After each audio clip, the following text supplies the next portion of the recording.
In the early 1st century CE, a Roman emperor shocked the world by giving his horse a place in government. Not a symbolic honor, not a joke. He tried to make his horse a senator. The emperor was Caligula, and his actions would become legendary for their audacity and madness.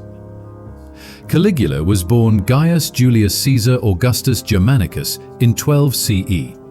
He was the son of Germanicus, a popular general, and Agrippina the Elder, a woman of imperial blood.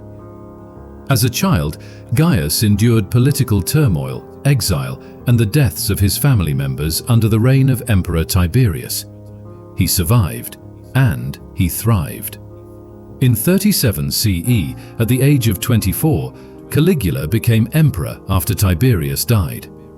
At first, he was popular. Romans celebrated the young, charismatic ruler. He showed mercy to prisoners. He granted bonuses to the army. He appeared generous and approachable. But within months, Caligula's behavior changed. Ancient sources like Suetonius, Cassius Dio, and Josephus report extreme extravagance and cruelty. He demanded absolute loyalty. He flaunted wealth on unimaginable projects, and he engaged in acts that stunned the Senate and the people of Rome. Among his most famous acts was his treatment of his favorite horse, Incitatus. Caligula lavished the horse with a marble stall, an ivory manger, purple blankets, and even jeweled collars. He invited Incitatus to dine with guests, and according to ancient historians, Caligula planned to make the horse a senator. Suetonius writes that Caligula said, "Let the horse become consul so that no one could claim superiority over him." Whether he fully intended this as a political statement or as an extreme joke, the act humiliated the Senate.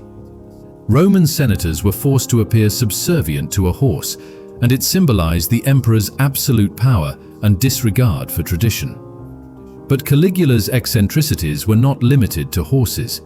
He declared himself a living god. He demanded temples be built in his honor.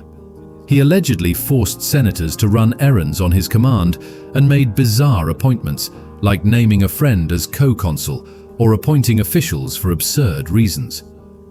Caligula's behavior caused fear and resentment among the elite. While the army tolerated him, often because of pay and gifts, the Senate began plotting against him. Roman emperors had absolute power, but they were never safe. Caligula ruled for just 4 years, from 37 to 41 CE. His reign ended violently when members of the Praetorian Guard assassinated him in a conspiracy led by Cassius Dio. Caligula's wife and daughter were also killed to eliminate potential heirs. Incitatus survived the emperor, living out his life as the pampered symbol of Caligula's rule.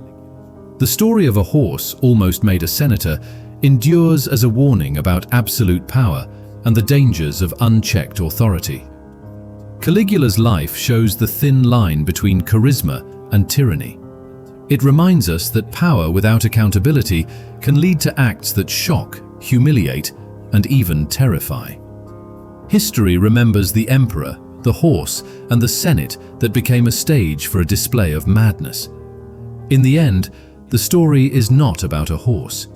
It is about what happens when a ruler places personal whim above reason, law, and tradition. Caligula died at the peak of his power, but his legacy, absurd, horrifying, and unforgettable, continues to fascinate the world nearly 2,000 years later. Even a horse can teach history a lesson. Sometimes, the measure of a ruler is revealed not in conquest, but in the bizarre and shocking choices made at the height of their authority.